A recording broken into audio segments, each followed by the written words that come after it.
जय हिंद everyone, welcome once again. यहीं से कहानी शुरू है, यही ड्रीम था और आगे बढ़ रहे हैं आज के क्वेश्चन की तरफ। तो आज का क्वेश्चन स्पून फीडिंग सीरीज में आ चुका है हमारे पास और क्वेश्चन बहुत क्लियरली कहता है कि the rule to determine the direction of force. बहुत ध्यान से देखो, क्वेश्चन कह रहा है the rule to determine the direction of force experienced by a straight current carrying a conductor placed in a magnetic field which is perpendicular to it। सवाल तुम पढ़ लेना, चार ऑप्शन दिया हुआ है तुम्हारे पास। स्पून फीडिंग सीरीज का क्या मतलब है कि ये सवाल और आगे आने वाले टाइम में ऐसा सवाल आए तो आपसे बन जाए। तो भैया चारों को अपन समझेंगे, लेट्स अंडरस्टैंड।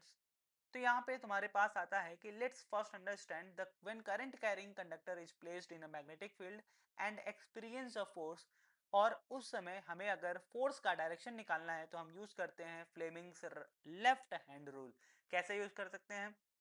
अपने लेफ्ट हैंड को आगे आप जस्ट यू में spread your left hand and you can do this. तो हमारे पास करेक्ट आंसर तो पता चल गया भैया। बट आगे बढ़ते हैं। अब ये तीन लॉ तुम्हें बता रहा हूं, बहुत इंपॉर्टेंट है। ये तुम दिखाऊंगा, दिखा दिया। अब पहले फ्लेमिंग लेफ्ट हैंड रूल को समझ लो, इसकी पूरी थ्योरी क्या कहती है। तुम्हें पता है थंब डायरेक्शन ऑफ फोर्स होता है, ये तुम्हें डायरेक्शन ऑफ मैग्नेटिक फील्ड बताएगा। और यहाँ पे तुम्हारे पास जो ये फिंगर है आपको डायरेक्शन ऑफ करंट बताएगी। अब ये तीनों क्या होता है, आपस में परपेंडिकुलर होता है, ठीक है। अब हमारे पास आता है फ्लेमिंग्स, सॉरी, अभी हमारे पास इसको समझने का टाइम है। जो थर्ड ऑप्शन था हमारे पास राइट हैंड थंब रूल। आपको पता है राइट हैंड थंब रूल में अगर हमारा थंब का डायरेक्शन करंट का है तो जिस डायरेक्शन में हमारी फिंगर कर्ल कर रही होती है वो हमें मैग्नेटिक फील्ड का डायरेक्शन देता है, ठीक है। यहाँ पे आप थ्योरी देख सकते हो भाई। अब आगे आ जाओ, तुम्हारे पास फ्लेमिंग्स राइट हैंड रूल बचा है। अब याद रखना भाई, हम लोग तीन जितने भी हमारे पास फिजिक्स में ये हैंड वाले रूल है, मैंने तीनों तुम्हें बता दिया जो कि बहुत इंपॉर्टेंट है हमारे पेपर के लिए। Starting from your Fleming's left hand rule, then right hand thumb rule and then Fleming's right hand rule. These three rules are important.